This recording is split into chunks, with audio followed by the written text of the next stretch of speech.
a plan would best serve that ideal. If we were in a society without market failures, where the invisible hand works, then of course we know from Adam Smith and 200 years of economics that asking people to act selfishly would get us there. The problem is that world doesn't exist.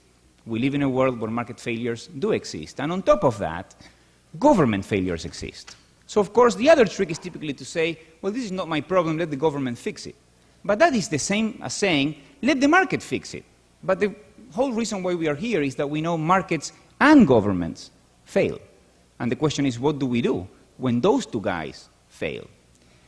My point is, if we want to serve that goal, that morality that most business people I know claim to care about, the only way is to internalize those externalities Rich was talking about. Because when we don't, then we're not really maximizing value. We might be destroying more than we create. So that's the first point. The second and third points are connected to Friedman. I think there's something quite spectacular going on here, and that is that Friedman's article doesn't say what people believe it says. This might come as a surprise, but really people think that what he said is, well, managers should maximize profits for shareholders, period.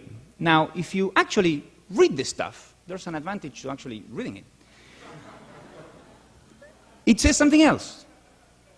So here's what it says. It says, yes, they should make as much money as possible while conforming to the basic rules of society, both those embodied in law and those embodied in ethical custom.